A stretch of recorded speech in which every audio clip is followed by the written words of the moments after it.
The story opens with a small cyclops watching through a magical portal.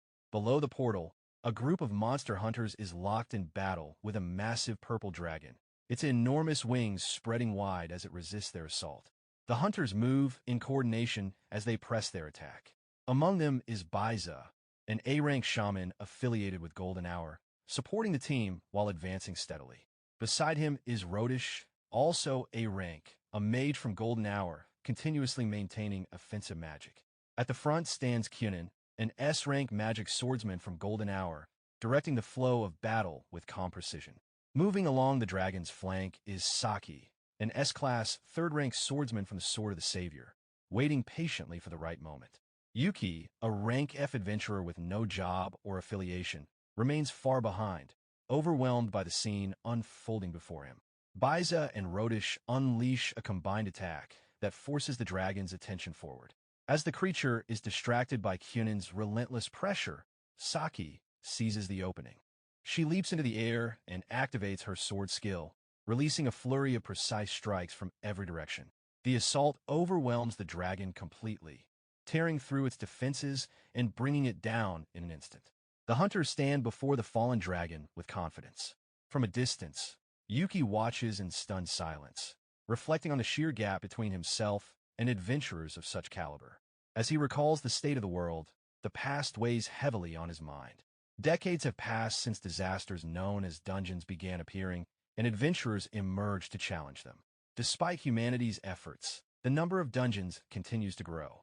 Abandoned and undiscovered dungeons frequently spiral out of control, creating widespread danger. Many adventurers hunt monsters only for profit, leaving dungeons uncleared. Only a small number truly understand the threat and take responsibility for completing dungeon clears like this one. Pulled back into the present, Yuki hurriedly resumes his role, shaken by his own hesitation. He feels the sharp contrast between himself and the others. Moments later, their leader reminds him of his responsibility within the party, reinforcing the seriousness of the situation.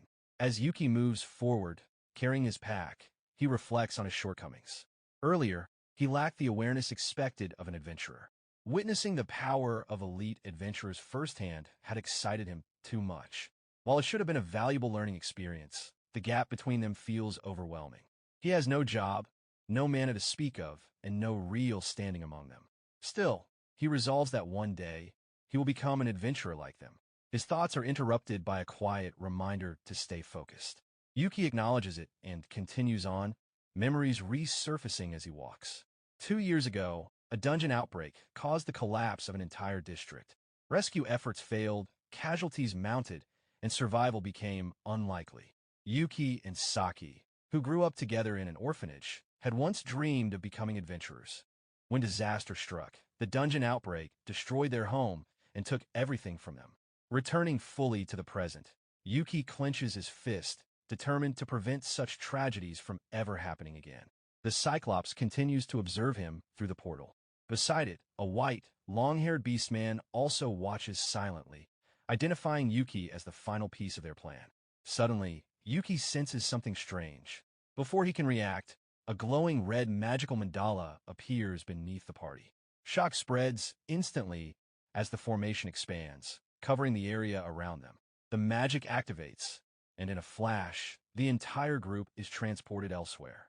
In the unfamiliar space they arrive in, an unseen presence makes itself known, signaling the beginning of something far more dangerous. Everyone soon realizes that they have been forcibly teleported to somewhere completely different, far removed from the original dungeon area. The surroundings feel wrong, unstable, and hostile. Confusion spreads through the group as they assess their location. Kyunin immediately takes control, organizing the party and ordering everyone to stay alert while preparing an escape method.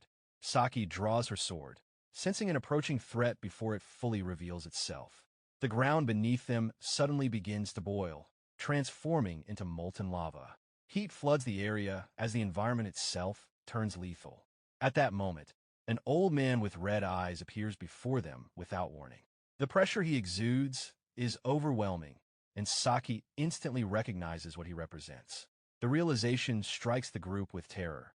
This presence far exceeds a normal dungeon boss. The old man reacts calmly, almost amused, as the hunters move to attack without hesitation. Kyunin advances alongside Saki, launching a coordinated assault enhanced by magic. Despite the force behind their attack, the old man remains unmoved, criticizing their recklessness and lack of understanding. One by one, figures emerge beside him, his companions. The battle instantly shifts against the hunters. Kyunin is intercepted mid-attack and sent crashing back with severe injuries.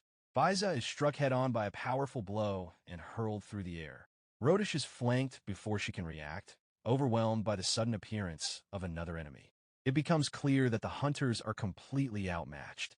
A magical formation appears, opening a portal, and from it steps a white-haired man whose presence eclipses even the others. The old man and his companions bow respectfully, confirming his identity as the true ruler of this space. Despair sets in among the hunters as they realize annihilation is imminent. That sense of hopelessness echoes inside Yuki's mind. The thought of being wiped out resurfaces, triggering memories he refuses to relive. He rejects the idea of tragedy repeating itself. Acting on instinct, Yuki pulls out an extraction tool. As he activates it, a golden mandala forms, initiating a return sequence. With resolve, he draws his sword and steps forward alone, deliberately closing the distance between himself and the Demon King. This reckless act shocks everyone. Rodish realizes that Yuki has moved beyond the return range. Saki understands his intention immediately, fear and grief washing over her as the countdown continues. Kyunin restrains her, forcing her to retreat as the teleportation activates. Yuki watches them disappear, accepting the outcome. Ensuring their survival was his goal. Before he can recover, one of the Demon King's companions strikes him repeatedly, dropping him to his knees. Despite the pain, Yuki remains conscious, meeting the Demon King's gaze without backing down. When questioned about his intent, Yuki reveals his resolve to find a way to defeat him someday. Before losing his chance, he throws the extraction tool toward Kyunin, entrusting the future to them. As the teleport completes, Saki vanishes in tears, screaming his name. Left behind with the Demon King and his subordinates, Yuki listens as the Demon King reflects on his choice. Yuki explains calmly that the others, being high-ranking adventurers, will eventually return and clear the dungeon. Their survival matters more than his own. Still, he feels regret for leaving Saki behind. The Demon King laughs, acknowledging the madness and nobility of Yuki's decision. Then, unexpectedly, he proposes a pact. Confused, Yuki listens as the Demon King explains the monster's perspective. Dungeon clears by humans constantly endanger their kind. To protect his subordinates, the Demon King seeks to strengthen the dungeon itself by acquiring mana from other dungeon bosses. The dragon that was defeated was part of that growing sacrifice. As the Demon King speaks of tragedy, Yuki realizes their pain mirrors his own. Questioning the morality of sacrificing other dungeons, Yuki weighs the cost. The Demon King states plainly that if it is for his people, such actions are unavoidable. Yuki recalls Saki, the orphanage, and everything already lost. For family, he is willing to risk everything. Yuki demands a promise. The humans will be sent back alive if the Demon King grows strong enough. The Demon King explains that if humans can no longer challenge them, they will stop entering the dungeon altogether. After considering the alternatives, Yuki accepts. Allowing the dungeon to run wild would only cause more deaths before anyone could stop it. He agrees to cooperate. Their hands clasp, not in trust, but in mutual resolve. Yuki makes it clear that his actions are for humanity alone. The Demon King accepts him as a collaborator, revealing the true nature of the role awaiting him. Only those without a job can walk this path. The surrounding monsters view him with interest, seeing him as a useful tool. Yuki remains calm, his resolve unwavering. Inwardly, he vows that he will not be controlled. Instead, he will be the one who masters the monsters. The Demon King glares at Yuki with a serious expression, making it clear that the monsters fully intend to take advantage of him. He then reveals that traveling to other dungeons is only possible if they are summoned by a Tamer collaborator. From there, he explains the conditions required to become a Tamer. The first condition is having no class at all. The second is forming a mandatory contract with a monster in order to obtain the new skill. He explains that there are 3 possible ways to form such a contract: defeating the monster in combat, understanding and connecting with it, or a third method, When Yuki shows curiosity about the final option, the Demon King calmly reveals that the last method is to force the contract. Dark energy immediately begins to flow into Yuki's body. The process causes intense pain, and he instinctively looks down at his hand, where a magic symbol starts forming. The sensation is overwhelming, far worse than he expected. Then, something unusual happens. He suddenly realizes that another presence is observing everything he sees. The Demon King's vision has merged with his own, allowing the Demon King to see through Yuki's eyes. In that moment, Yuki understands that any thought of betrayal has already been anticipated. The glowing symbol on his hand makes it clear that he cannot call for help and that everything from now on must be handled alone. Satisfied, the Demon King snaps his fingers, signaling that his preparations are complete. Yuki is warned that he will be sent back to the surface. Before he can prepare himself, the transfer begins. The Demon King's final instruction is simple. Enter any dungeon and summon him at the appropriate time. Before Yuki can fully process what that means, he is forcibly removed from the dungeon. He reappears at the dungeon entrance, where he sees his companions safe and unharmed. Saki stares at him in shock, tears filling her eyes. Yuki reassures her with a small smile and a simple gesture to show that he is fine. Unable to hold back any longer, she runs toward him and embraces him tightly, overcome with relief. Yuki gently comforts her, still shaken by everything that has happened. The other adventurers quietly watch the reunion from a distance. The following day, the scene shifts to a modern building belonging to the Adventurers Guild. Yuki approaches the information desk to register for a new mission. His request draws surprise, as solo dungeon clearing has become highly restricted. Recent years have seen many adventurers abandon dungeon clears in favor of hunting monsters purely for profit. Greed for easy rewards has led to a rise in dungeon outbreaks, turning them into a serious social problem. Because of this, the guild now enforces strict safety regulations. Adventurers must earn trust through contributions to raise their rank, starting from F and working upward toward S. Solo missions are generally prohibited, as those who attempt them are often desperate individuals seeking quick wealth. Yuki explains that he only intends to enter an F-rank dungeon to improve his standing. Understanding his situation, the receptionist processes his request and assigns him a beginner dungeon known as the Labyrinth of Silence. The dungeon contains few monsters and is considered suitable for low-ranked adventurers. A guide escorts Yuki to the entrance, where a guard unlocks the gate and allows him to proceed. Inside, Yuki notices an emergency button and reflects on how minimal the security seems for an abandoned dungeon. Suddenly, he feels a chill. A familiar presence makes itself known, and the Demon King's voice reaches him directly through his mind. Yuki realizes that this is a new skill, one that allows direct communication with monsters. While convenient, the sensation is unsettling. The Demon King explains that abandoned dungeons lack proper management. When a dungeon no longer provides valuable resources, adventurers stop maintaining it. Left alone, monsters reproduce freely until the dungeon can no longer sustain the imbalance. Eventually, this leads to collapse. As Yuki looks around, he notices how empty the dungeon feels. Even the Demon King seems unimpressed by the lack of activity. The silence lingers, almost unnatural. Then, without warning, the ground beneath Yuki begins to shake violently, breaking the stillness and signaling that something is about to happen. At the same time, a desperate scream echoes from nearby as another adventurer warns everyone to run. A group of adventurers immediately panics, realizing that the violent tremor is being caused by the dungeon boss. Yuki watches in shock as a gigantic slime emerges, attacking the fleeing adventurers without mercy. The Demon King quickly understands the situation. With no human interference, the monsters inside the dungeon were forced to devour one another to survive. Over time, a single slime consumed all the others, becoming the only survivor and growing abnormally large in the process. This explains why the dungeon felt completely empty. Now, that same creature turns its hungry and hostile gaze toward the adventurers. Yuki reacts instantly, signaling an escape route for the others. However, the slime moves faster than expected and captures two adventurers with its viscous body. Trapped inside the sticky mass, one of them struggles desperately, but is unable to move.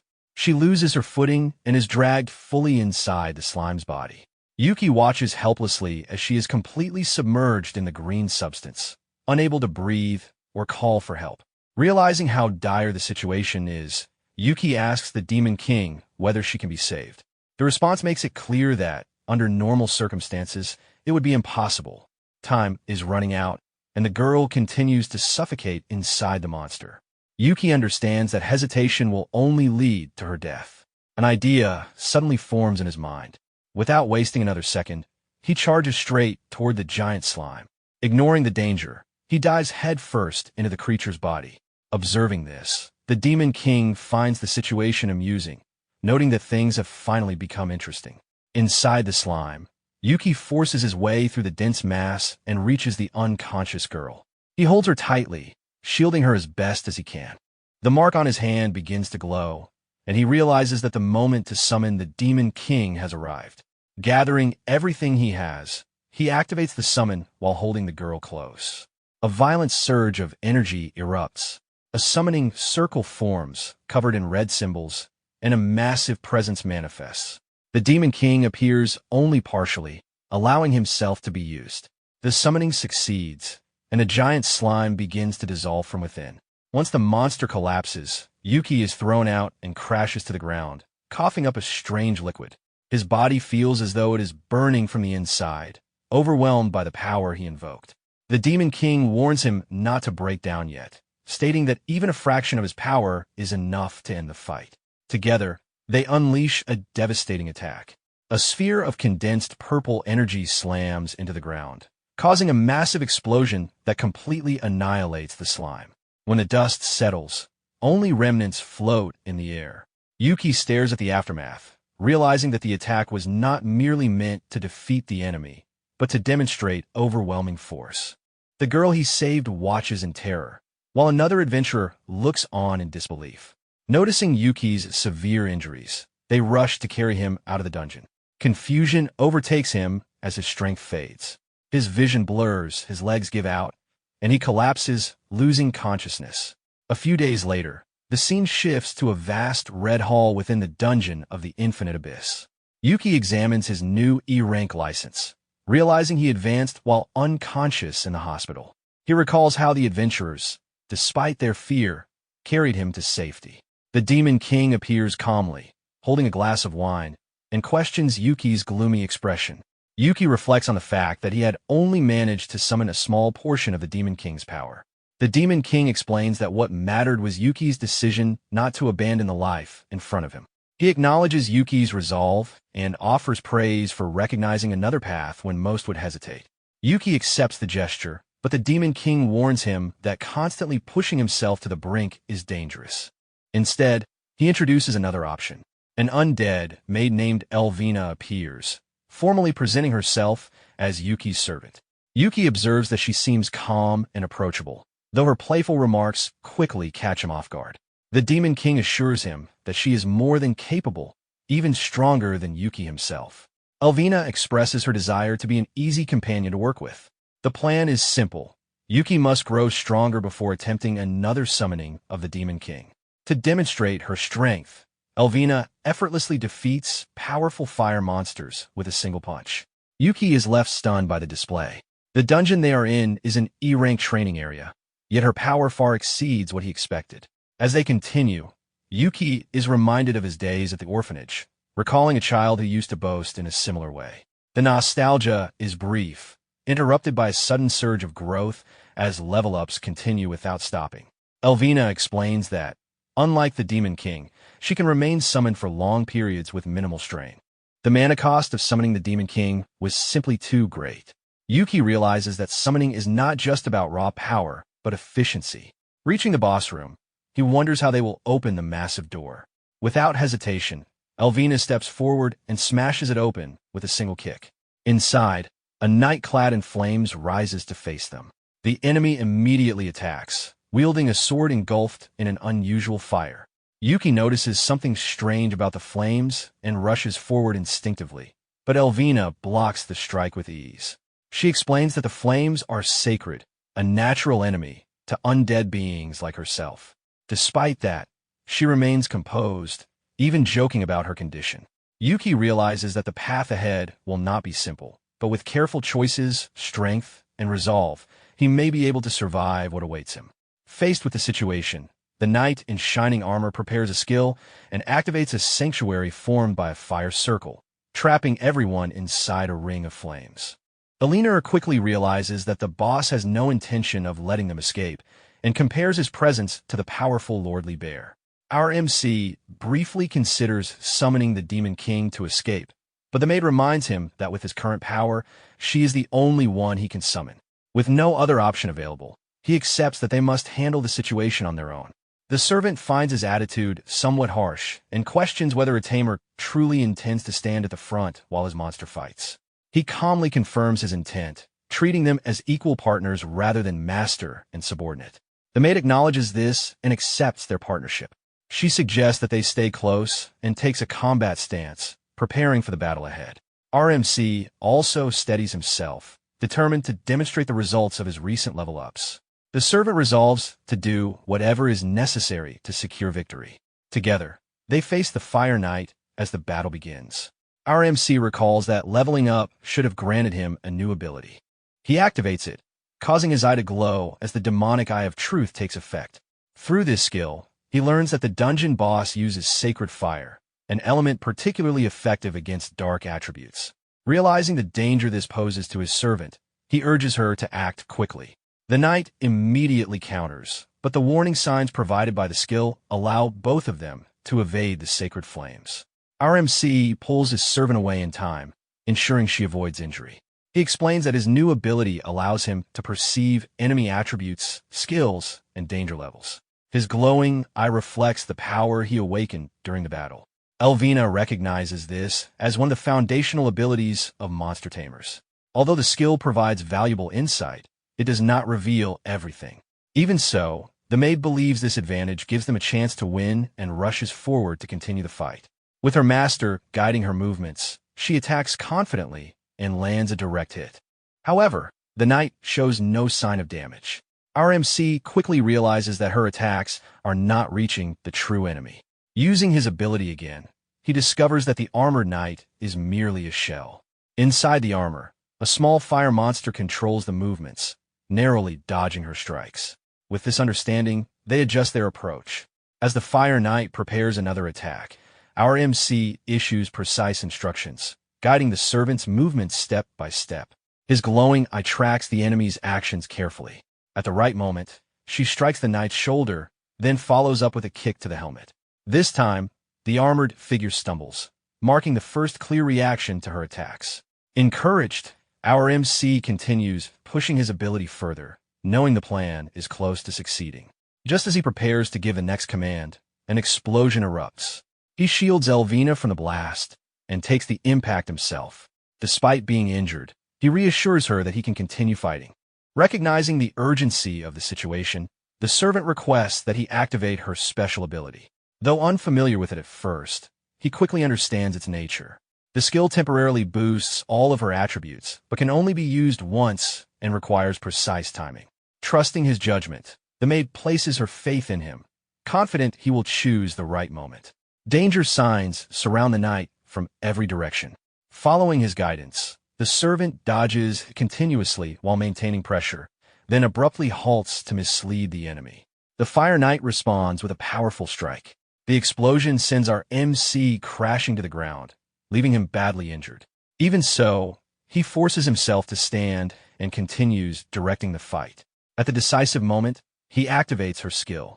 A surge of pink energy envelopes the servant as her power peaks. She delivers a single, overwhelming kick directly at the creature inside the armor. The impact creates a crater in the ground and completely shatters the knight's armor. With its protection destroyed, the dungeon boss is finally defeated and collapses, powerless. With the battle over, our MC collapses from exhaustion. Though they have won, the cost is clear. Elvina warns that the skill she used carries a heavy burden, and soon after, she disappears in a bright flash of pink light. Unable to move, our MC reaches out, only to realize that his summon no longer responds. He suddenly finds himself back in Libel's dungeon, where the Demon King greets him upon his return. When he asks about Elvina, Libel leads him to a serene place resembling a sacred garden. There, the maid lies motionless on a bed of flowers. Libel explains that this is how their kind mourns those who have fallen. Through this explanation, our MC learns the truth. Elvina was an undead maid, and her racial ability carried a fatal side effect. Using that power meant sacrificing her own life. Realizing this, he lowers his head in grief, understanding that she paid the ultimate price so they could win. Overcome with guilt, he believes the responsibility lies with him alone. Libel explains that her sacrifice was made to protect the dungeon from human threats and that she fulfilled her role perfectly. According to him, she simply performed her duty to its fullest extent. The Demon King states that the responsibility belongs to him, as he is the ruler of that place and of all its servants. However, our MC places the blame entirely on himself, believing that the outcome was the result of his own decisions. Overcome by guilt, he strikes the ground with force, feeling the weight of his failure settle heavily on his shoulders. He reflects on how he should have thought more carefully instead of simply following the servant's suggestion. The moment stirs memories of the past, reminding him of another time when he was unable to fight until the very end. Tears well in his eyes as he condemns himself once more for being too weak to protect her. In response, Libel resolves to make him strong enough to one day fully summon him. Desperate, our MC asks whether any Tamer skill exists that could revive Elvina. The answer is firm and cold. Tamers consume monsters, they do not restore them. Hearing this, he sinks into despair, believing that all hope has been lost. At that moment, a new maid appears, remarking that excessive harshness serves no purpose. Libel acknowledges her presence, and she observes that a conclusion has already been reached without including our MC. Recognizing her as one of the dungeon's executives, he activates the demonic Eye of Truth. His glowing eye analyzes her, revealing sacred magic and a resurrection ability bound by specific conditions. The discovery shocks him, as he realizes the true nature of her power. Hope resurfaces as the possibility of reviving Elvina becomes clear. However, the maid points out that understanding the skill's effect does not equate to understanding its requirements.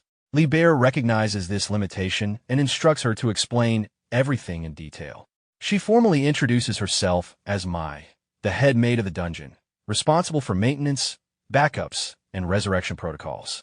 Our MC focuses on the idea of resurrection as she explains her role. She recalls that humans regularly attempt to destroy dungeons, and her duty is to act as insurance in worst-case scenarios. By reviving fallen defenders, she ensures the dungeon's survival. While resurrection is possible, it comes with strict conditions. The first is the overwhelming amount of mana required.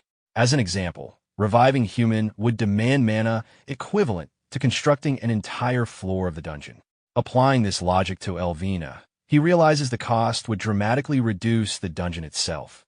A smaller dungeon would become far easier for humans to conquer, which is why others strongly opposed using the resurrection skill. Understanding this, our MC considers the idea of slowly accumulating and used mana over time. However, that hope is quickly dismissed when he learns that Elvina's remaining mana will dissipate within 10 days.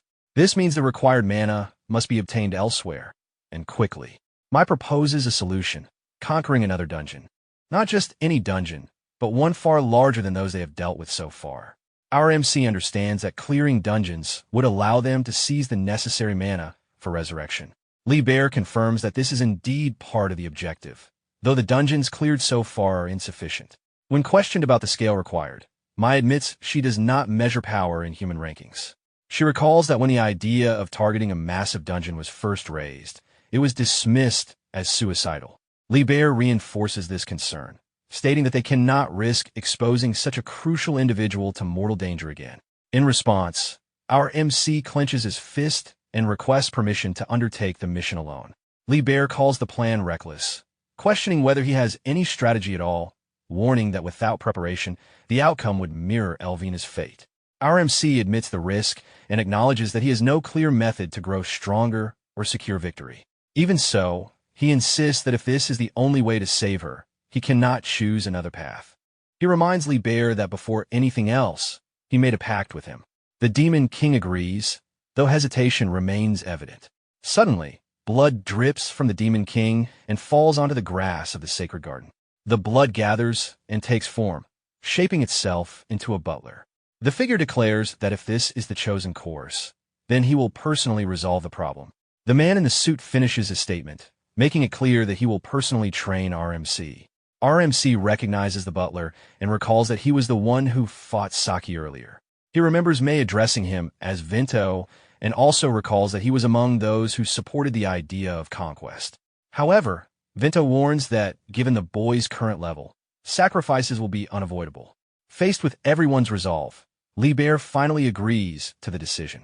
Given the circumstances, Libel entrusts our MC to Vento for the next 7 days, and the butler accepts the responsibility. He then turns and leads our MC toward the training location. The boy hurries to keep up, placing his trust in Vento to help him grow stronger. Mei feels relieved, knowing how powerful Vento is, but Libel immediately orders her to accompany them and supervise the training. The Demon King reflects on how Vento opposed involving a human until the very end of the discussion. Because of that, he worries that the butler may go too far and potentially kill the boy during training. The maid reacts with slight surprise at the sudden order. Moments later, they're enveloped by a massive blue teleportation magic circle. RMC feels tense, unsure of what awaits him. Upon arrival, he is astonished by the surroundings and wonders if the place truly exists within a dungeon. Vento explains that this area represents only a fraction of Libel's power and that each executive was granted an entire floor. He adds that Yuki is the first human to ever witness these floors and that it should be regarded as an honor. Our MC reflects that resurrection must be treated as a last resort if it requires sacrificing so many floors. He then considers what the training will involve and whether leveling up will be part of it. Vento explains that leveling up is the process of extracting mana from monsters and integrating it into oneself. Our MC realizes that adventurers can damage entire dungeons simply by fighting, but Vento clarifies that because of the contract with Libel, he cannot level up in the usual way. Understanding now why he was sent to other dungeons, Yuki wonders what this training will actually consist of. Without warning, the butler throws a sword toward him. He catches it in surprise and briefly assumes the training will focus on improving his equipment. Vento quickly dismisses that notion, stating that the boy lacks even a basic foundation and has much to learn. He explains that achieving anything requires strength, knowledge, and talent. Immediately afterward, a powerful wave of energy strikes RMC without warning. Vento makes it clear that if the boy truly wants Elvina back, he must build the strength he currently lacks. Preparing to attack, the butler signals that the boy must rebuild himself from the ground up. RMC struggles to defend as Vento moves far faster than he can process. The butler continues to press him, making it clear that if the boy cannot withstand this, then entrusting him with fate itself would be foolish. Overwhelmed by the pressure, Yuki remains firm in his resolve. Vento declares that he alone will judge the boy's intentions and that everything he does is for the sake of the dungeon and its ruler. At that moment, RMC understands that Vento does not care whether he survives the training. The butler charges forward, demanding that the boy endure 3 full hours, reinforcing that combat is the most effective teacher. Their blades clash with immense force, marking the start of their battle. Driven by determination, Yuki commits himself fully and activates his magic Eye of Truth. The skill reveals Vento's water attribute and the technique known as Blue Flower Blade. The boy immediately realizes that a single direct hit would be fatal and that the difference in level between them is overwhelming. Accepting this, he concludes that survival depends not on defense, but on positioning himself where danger does not exist. Vento questions whether this ability is the only skill at his disposal. As the attack continues, the butler strikes him away and criticizes his delayed reactions, emphasizing that hesitation in battle is no different from inviting death. Another attack follows, triggering repeated danger warnings from the eye. The sheer speed forces Yuki to barely react in time. Deciding to shift tactics, he launches an offensive attack with his glowing sword. Vento blocks it effortlessly, making it clear that reckless aggression changes nothing. In a flash, the butler retaliates with overwhelming speed, sending RMC flying. He pauses briefly, observing the boy with a serious, disappointed expression. Even so, Vento acknowledges that the boy's movements have improved slightly since the start of the fight. RMC realizes that through his eye, he can read sword movements and understand how to respond. He recognizes that his ability is not merely about raw statistics, but about fully comprehending how opponents move. A torn piece of the butler's clothing falls to the ground, confirming that the boy is not simply reacting blindly. Still, Vento warns that even with such an ability, victory remains impossible. He explains that their physical structures differ entirely, resulting in vastly different sword control. RMC is stunned as he realizes that Vento has been holding back the entire time. As their blades clash again, the butler highlights the massive gap in combat experience between them. Yuki feels his limbs reaching their limits as danger warnings continue to flood his vision. His eye reveals that Vento has not even relied on magic, proving that he exists on a completely different level. Despite this, the boy refuses to give up and charges forward once more, determined to one day surpass him. Vento considers whether this resolve is merely recklessness or something far deeper. Acknowledging the determination before him, he prepares to fight seriously. Activating his skill, Vento becomes enveloped in an energy of blood and darkness.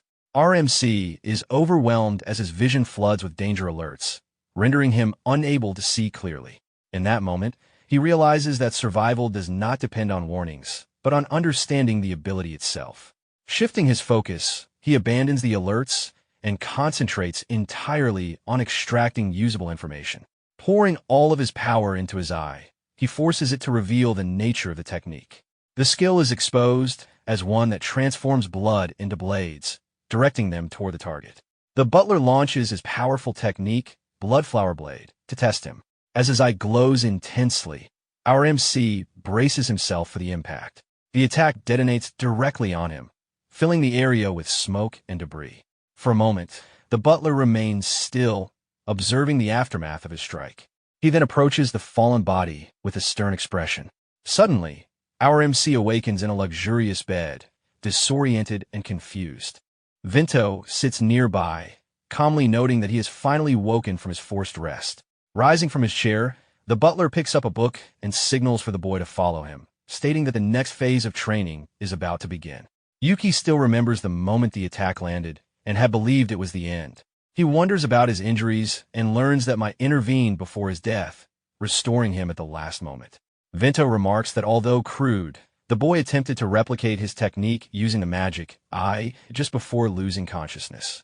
That audacity earns the butler's interest, as he admits curiosity about how far the young man might progress. From that point onward, he makes it clear that the true training has only just begun. The butler opens a massive door, revealing the next stage. Inside, numerous monsters await. The task is simple but overwhelming, as the boy is expected to face all of them. RMC turns pale, sweat forming as the scale of the challenge becomes clear.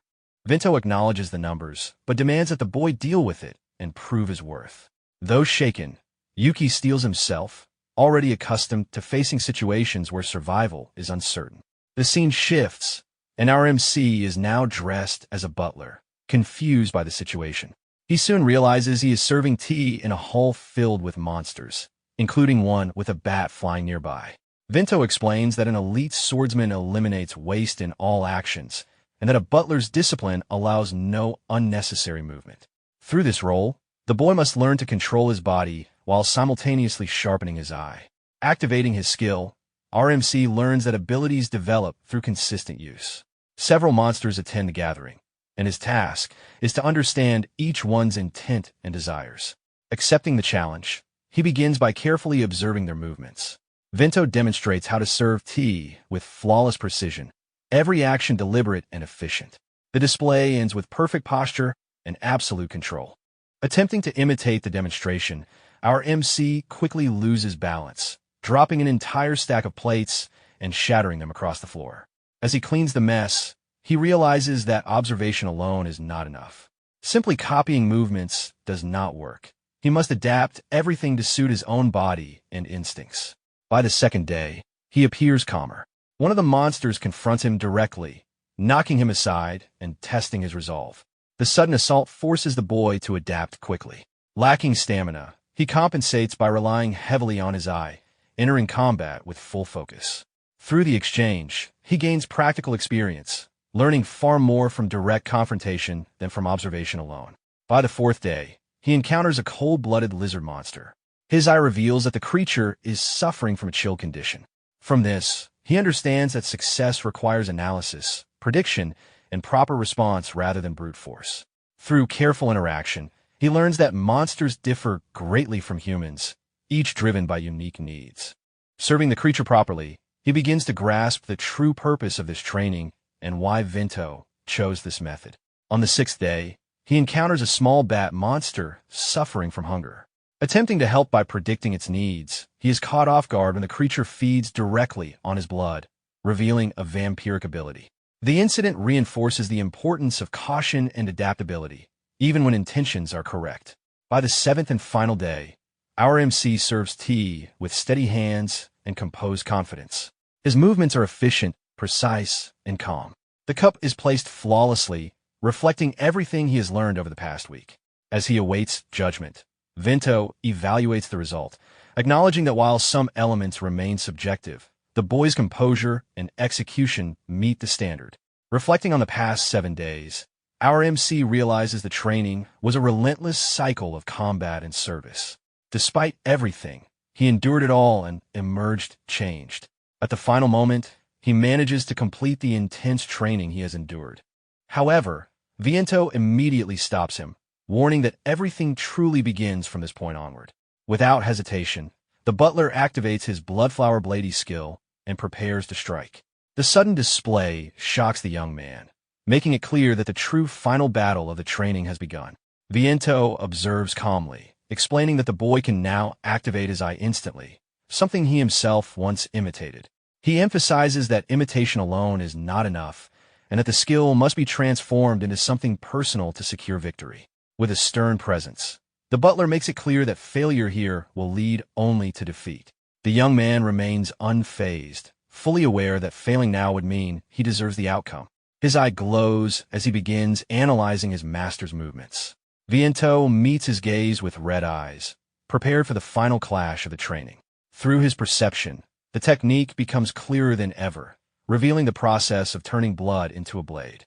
With his sword ready, the young man prepares himself for combat. He cuts his own hand, demonstrating that he now understands how to use his body as part of his fighting style. In response, he activates the Blue Flower Blady skill, signaling the start of the final exchange. Their swords collide, releasing a violent surge of blood energy. This time, the young man overcomes his master, landing a clean strike across Viento's chest. The force of the blow sends the butler backward, clearly surprised by the result. As he lies on the ground, he reflects on the exchange, wondering if he misjudged a step. Meanwhile, the young man recalls Elvina and the fact that he has yet to save her from her fate. Refusing to accept imposed limits, he rises again. Drawing upon the blood scattered across the ground, he activates his skill once more, pouring everything into it. This time, he reshapes the technique entirely, transforming the blood into countless blades. Viento realizes that the skill has not only been copied, but redefined. The young man presses forward, turning the battle into one of sheer volume as innumerable blades surge toward his master. He launches a final attack, determined to surpass him completely. The strike connects, but Viento manages to stop the blade with his bare hand. Despite his exhaustion, the young man waits for acknowledgement. The butler recognizes the achievement, but points out the limitations of the technique, noting that it cannot be used repeatedly in quick succession. Accepting the truth, the young man admits that he has reached his limit. His strength gives out, and he begins to collapse, only to be caught before hitting the ground. As he loses consciousness, his phone slips unnoticed from his pocket. Carrying him away, the butler notes that there is still much left for him to learn in the future. The phone remains on the ground, receiving information from Saki regarding the dungeon he inquired about. Elsewhere, she wonders if he will be safe, even with the assistance she provided. Though reassured by the presence of others, her concern does not fade. As she reviews the documents, it becomes clear that the mission involves exploring a B-rank dungeon with an unidentified boss, making it especially dangerous. Later, within Libel's dungeon, the young man declares his intention to enter the dungeon the following day. The Demon King observes with quiet approval, noting that the boy has gained some strength. He acknowledges his improvement with the sword, though questions arise about how an E-rank adventurer intends to approach a B-rank dungeon. The explanation is simple: participation as investigation support rather than conquest. It becomes apparent that the real goal is to seize an opportunity if one presents itself. When asked about forming a contract, the young man already knows his choice. The answer leaves Viento stunned and catches the others off guard as well. Faced with the decision, Libel questions whether the young man truly understands what he is saying. The scene shifts to the Adventurers Guild, where Saki greets him warmly upon seeing him again. She notices the sword he carries and realizes that he has begun training with one. The request he makes is met without hesitation, as she is accustomed to handling similar matters. Having someone familiar nearby is a welcome relief for her. Soon, additional adventurers arrive, eager to participate. They inquire about his identity and learn that they are temporary volunteers who accepted the mission through the guild. Their intention is to level up efficiently by joining an operation involving a high-ranked adventurer. When his rank is revealed, their reaction is immediate and dismissive. Despite their objections, Saki remains firm. She points out his previous dungeon clears, though he privately acknowledges that those victories were not achieved entirely alone. The volunteers argue that investigations, not conquests, are necessary for proper evaluation.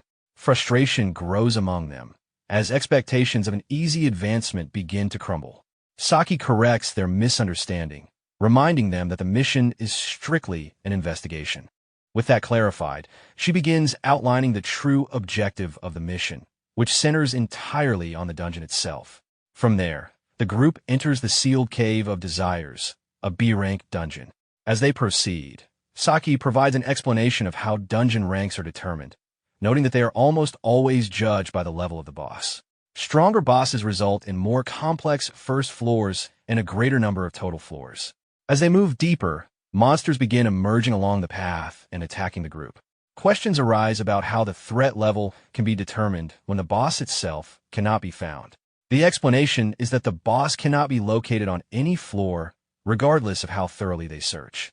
The more measures a boss takes to protect itself, the more difficult the investigation becomes. As a result, the dungeon's rank is estimated based on the size of the first floor and the total number of floors. Due to the boss's extreme elusiveness, the investigation request was escalated to an S-rank adventurer. Suddenly, one of the volunteers reacts to a creature emerging from the ground and attacks it with his axe. This immediately causes tension among the volunteers, who begin competing over the kill. Their behavior highlights how dungeon complexity contributes directly to its danger. One of them, Gata, proudly shows off his victory, clearly seeking Saki's approval. His attitude only adds to her stress, while the young man silently reflects on how demanding it must be to hold an S-rank position. Gata then turns his attention toward the young man, openly provoking him and dismissing his presence. He boasts that as long as he and the others are there, Saki will remain safe. However, his confidence collapses when he senses something approaching. Behind him, a massive stone form begins to assemble, leaving him frozen in fear. Moments later, multiple golems with glowing eyes emerge, preparing to attack the entire party. Faced with the sudden threat, Saki and the young man prepare for combat. She immediately moves forward, activating one of her skills and cutting through the stone creatures with precise and rapid strikes. The speed of her attack leaves Gata unable to fully perceive it, making the gap in strength unmistakable. She makes it clear that the volunteers are not needed for combat and should focus solely on investigation to avoid unnecessary losses. At the same time, the young man moves to assist, cutting through a golem with remarkable accuracy. The creature is cleanly divided, demonstrating the precision of his timing. Saki notices that his strike aligns perfectly with her own attack and recognizes that he managed to keep up with her movements despite his limited experience with the sword. The result exceeds her expectations, and she acknowledges his contribution as genuinely helpful. As the group regains composure, the unusual nature of the dungeon becomes more apparent, with monsters emerging directly from the walls. Saki instructs the volunteers to remain focused on investigation while she handles combat. Frustrated by his lack of contribution, Gata becomes determined to locate the boss room himself. Despite their efforts, 10 hours pass without progress, and the group remains trapped on the same floor. The map is carefully analyzed, but no correct path reveals itself. There is still no sign of the boss room, and exhaustion begins to weigh on everyone. Saki continues down the corridor, considering their remaining options, noting that there is no visible path leading to another floor and that every area has already been searched. The young man places his hand against the wall and considers what lies beyond it. His action draws mockery from one of the volunteers, who dismisses the idea and explains that a dungeon is formed from mana rather than physical matter. Attempting to intimidate him, the man moves closer and emphasizes that digging into the wall would only result in injury from the mana layer. However, as the young man's eye activates, his perception tells him otherwise. He realizes that the wall and the entire cave is made of the same substance as the golems they encountered earlier. His analysis identifies it as clay golem material. Understanding the implication immediately, Saki orders everyone to move back. She unleashes her luminous slash directly into the wall. The attack lands head-on, triggering a massive explosion and tearing open a hidden passage. As debris settles, the newly revealed opening becomes clear, and the group is urged to move quickly into the space beyond. They pass through the opening and arrive somewhere completely unexpected. As they look around, it becomes clear that they are no longer inside a cave, but standing in an open, desert-like expanse. The sudden change leaves everyone momentarily stunned. Using his keen perception, the young man studies the surroundings, trying to grasp what this place truly is. Their attention is drawn upward when a massive silhouette of a gigantic creature comes into view. The sight alone overwhelms Gata with fear. Saki, however, remains focused and calmly reaches a conclusion. She explains that they were never inside a normal dungeon to begin with. Instead, the dungeon itself was a colossal golem, disguising its interior as a sealed cave. The realization causes panic among the volunteers, but Saki clarifies the purpose behind it. The golem existed to falsify the dungeon's rank and conceal its true danger.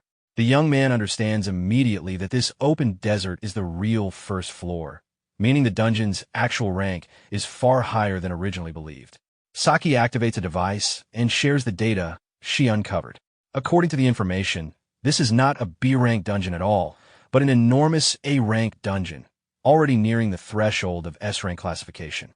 The so-called sealed cave was merely a camouflage layer, and the scale of the true dungeon is so vast that it gives the illusion of being outdoors. In the distance, a floating castle looms over the horizon, reinforcing just how abnormal the environment is. She explains that the golem's role was to prevent an S-rank dungeon from being discovered or conquered prematurely. Now that it has failed its duty, it has likely shut itself down to conserve what little mana remains. This leads to a broader observation that dungeons act as frontline entities against humanity's enemies. The young man reflects on his encounters with intelligent dungeon beings and recalls that some possess strategy, awareness, and even emotions similar to humans. Saki considers the situation fortunate despite the danger. Discovering the dungeon before it fully evolves into an S-rank threat gives them a rare opportunity. With that conclusion, she declares that the investigation phase is over and that the dungeon conquest begins now.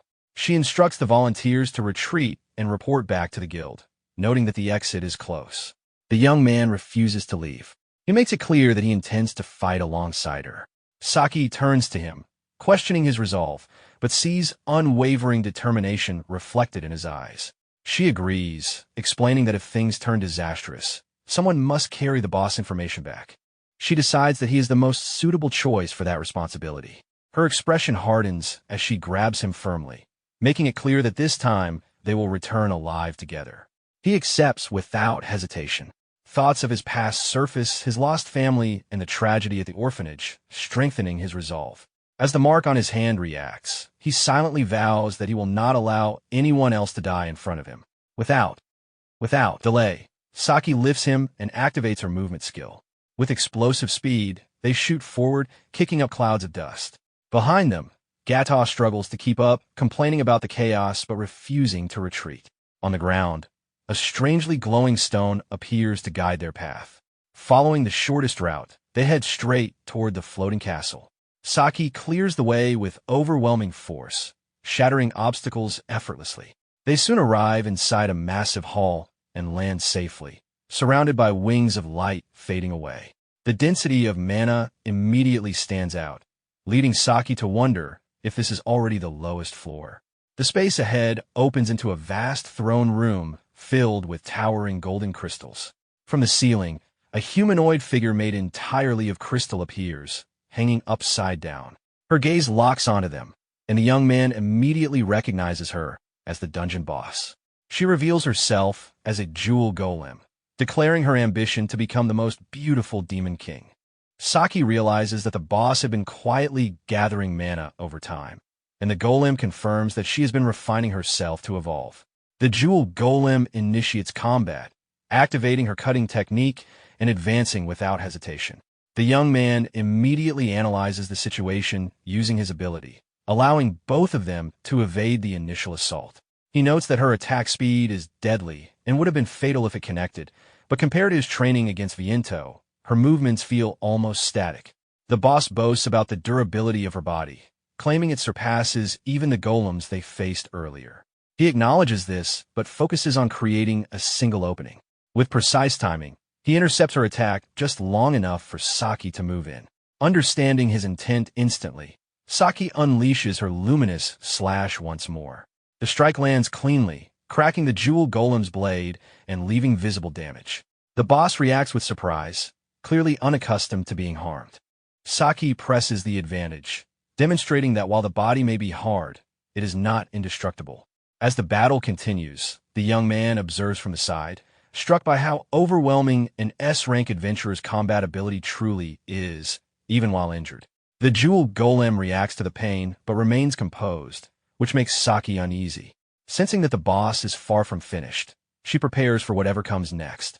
The young man cautions her not to lower her guard, and she acknowledges the warning. With that, the swordswoman moves forward, preparing a continuous assault meant to end the fight. However, the dungeon boss reacts with a twisted smile, having already identified their weakness. She activates a large-scale technique, channeling an enormous amount of mana. Despite the surge, nothing immediately changes within the hall. Moments later, Saki realizes what is happening. From a distance, Gata shouts that the golem has regenerated and is blocking the path to the gate. It becomes clear that the boss is reclaiming material from the destroyed golems and reinforcing herself elsewhere. She then traps the remaining volunteers inside energy cocoons, making it clear that they will not survive if left unattended. Saki understands the dilemma instantly. If she focuses on rescuing the others, the boss will act freely. If she stays, the trapped volunteers will perish. The young man steps forward and draws her attention, urging her to save them. He explains that the boss cannot be left unsupervised, even for a moment. With his sword ready, he positions himself in front of the enemy, fully prepared to face her alone. Saki accepts his decision without hesitation. Trusting his growth and potential, she leaves the confrontation to him and departs to rescue the others. The dungeon boss mocks the situation, viewing him as nothing more than a disposable pawn. He rejects that notion, recognizing it instead as an act of trust. He recalls how others, despite their different roles, placed their faith in him during critical moments. Standing here now is the result of that belief, and he knows he must answer it with everything he has. The boss senses his rising mana and questions how he possesses power comparable to a monster. He remains composed, deciding to fight as someone who understands monsters rather than fears them. He warns her that his technique originates from something far stronger than she is. She's unsettled by the fact that he managed to cut her despite her reinforced body. He explains that he saw through her movements and eliminated all unnecessary motion. In response, the boss reconstructs her weapon and regenerates, confident that her new form cannot be countered. She attacks again, certain that she will pierce him this time. He meets the strike head-on, parrying it calmly. Though the attack appears to land cleanly, he remains unharmed, having allowed the contact intentionally. The boss is confused by his composure. In the next moment, he appears behind her and strikes, using the hardness of her own body against itself. Cracks spread through her form as she realizes she has been manipulated from the start. The mark on his hand reacts, confirming his control over the situation. Enraged, she lashes out, furious at the damage to her crystal body. He responds evenly, noting that the battle is far from over. He then activates a technique that alters her condition, causing her crystal form to undergo forced transformation through compression and restructuring. As her body changes, she asserts her dominance as the dungeon's master, claiming unmatched durability and beauty. He observes the transformation calmly, focused entirely on her movements. Growing massive, she threatens to crush him beneath her overwhelming form. He advances without hesitation and strikes her leg. She dismisses the attack, believing size alone guarantees superiority. He questions that assumption, continuing his assault. He recognizes that size is not what determines value, but precision. What truly matters is the quality of the cut. He then activates his own refined version of the technique he learned before. Blood spreads across his face as he steadies himself. The boss is stunned that human can wield a power resembling that of monsters. He remains composed, fully aware that this is his own way of fighting. Countless blood-forged blades erupt and pierce her crystal body from every direction. In a single sequence, he shatters her form completely. Exhausted, he realizes that while the technique worked in real combat, its toll is far greater than expected. Using his own blood places an immense burden on his body. As he turns, he discovers that the boss has survived by reconstructing herself at the cost of most of her original form. She explains that he paid too great a price for that power. He remains focused, having already read her movements. As she attacks again, he acknowledges that he is reaching his physical limit. Even so, he activates his technique once more, forcing it into his own style. Blood stains spread across his clothing, revealing how severe his injuries are. He admits that alone, he cannot finish the fight. However, he has already prepared another solution. He summons one of his contracted monsters, and a small bat appears beside him. The creature feeds quickly, preparing to activate its ability. From afar, observers recognize what he is attempting. The bat's ability draws blood to sustain his technique. Because he can only maintain a single contract, failure would put his life at risk. His earlier attack using his own blood was deliberate, meant to lower the boss's guard. The plan relied on using his own vulnerability as bait. The strategy is dangerous, but effective. Remembering how the bat once drained him during training, he commits fully to the plan, determined to see it through. The dungeon boss realizes that the boy had been aiming for this strategy from the very beginning. He faces the villainous with his sword in hand and the bat resting on his shoulder, identifying himself as Yuki, a monster tamer. He recognizes himself as an adventurer who fights using everything available to him, whether enemies or allies. The villainous is left stunned and barely manages to react before being struck. The final blow lands, and the dungeon boss is defeated, bursting apart in a flash of light. Yuki affirms that he is still human, even with a contract tied to a demon king. As the boss collapses, mana rapidly gathers throughout the dungeon, causing a burning sensation in his eyes. With the mark on his hand glowing, he judges that the released power is sufficient and prepares to absorb it. Completely drained, he relies on Libel's support to complete the process. Saki soon arrives and catches him as he falters, apologizing for the delay. She's shocked to realize he defeated the boss alone. He admits he cannot stand due to anemia and asks for her assistance. The scene transitions to a press conference filled with reporters. A suited official thanks the audience and announces a special case involving the investigated E-rank dungeon. He explains that the individual involved will give a direct report. The reporters erupt with excitement, focusing on the unprecedented situation surrounding the dungeon. The person credited most for the mission is revealed, and attention shifts to Saki, introduced as the heroine of the dangerous operation. The press reacts wildly, questioning her about the dungeon's danger level and the presence of intelligent monsters. As she summarizes the conquest, she privately reflects on how Yuki once again left the burden to her. A brief memory surfaces of him, saying he had something important to handle before disappearing without finishing his recovery.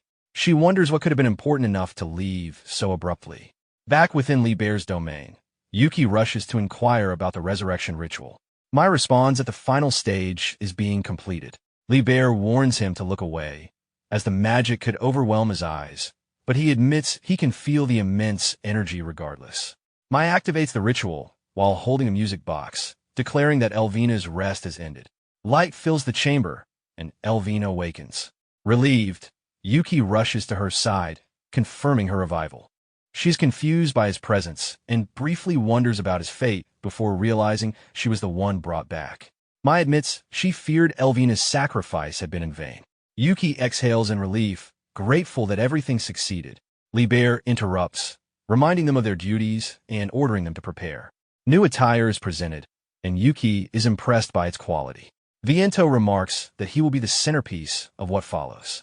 Beyond the open passage, numerous monsters await, thanking him for saving them. He is bewildered by the reception. Libel explains that the dungeon he cleared released vast mana, allowing more revivals than expected. Mai admits exhaustion from the effort. The monsters gather around him, astonished that a human saved them and eager to celebrate. Elvina pulls him away, concerned about the attention. Libel watches calmly, wine in hand, stating that Yuki's past choice is the reason they survived. Yuki insists he did not act for praise. His eye glows faintly as he recalls another girl from his past, memories of the orphanage, and the tragedy that destroyed it. Seeing the saved monsters reinforces his resolve to prevent such loss from happening again. Though determined, he is quietly glad they were saved. Light-hearted teasing follows as Libel and Viento comment on Yuki's influence. Libel admits that while he initially intended to use the boy, the outcome was reversed, producing results beyond expectations. He privately concludes that Yuki will become central to future plans. The scene returns to the press conference as Saki reacts sharply to a disturbing accusation. A mysterious man demands the individual who truly cleared the dungeon. The tension escalates, and later, the scene shifts to a dark alley where the same man attacks someone. A phone showing the press conference shatters on the ground. The attacker learns the name Yuki, confirming his target. The injured man is silenced to prevent the truth from spreading, and flames consume the alley. Later, Yuki walks calmly through a park carrying flowers, enjoying a rare moment among ordinary people. He decides to take a brief break from dungeon life. He arrives at a memorial dedicated to victims of a past dungeon collapse, reflecting on his journey and the people he lost. As he approaches, he notices someone waiting. The man reveals himself as an A-rank adventurer named Zapper, claiming they share the same profession. He states his intent to recruit Yuki, referencing the fake dungeon's clearance. Yuki grows tense, realizing his involvement has been exposed. Despite attempting to downplay his role, it becomes clear the truth is already known. The encounter ends with the realization that Yuki's actions can no longer remain hidden. Zapper reveals that the white flash destroyed the golem in seconds, leaving Yuki shocked. He realizes the man knows he has the skill to defeat an A-rank boss. Meanwhile, Zapper questions why he is hiding, saying that clearing dungeons isn't like a normal job and that having weak pawns doesn't help. He explains that to earn real rewards, one must have the strongest weapons in the world. Yuki hesitates, unsure if the man is referring to him as such a weapon. Zapper approaches, asserting that even with strong skills, there's a limit to what one can accomplish alone. He continues, explaining that in a party, the situation may differ even if the rewards are smaller. With a clenched fist, he claims that together they could conquer far more dangerous dungeons. He then invites Yuki to join him, promising they could earn immense rewards together.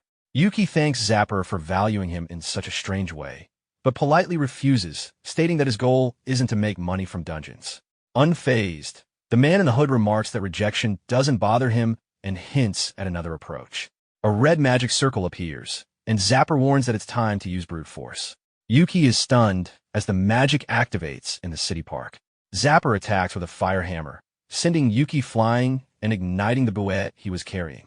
Startled, Yuki asks why he's using magic in the city.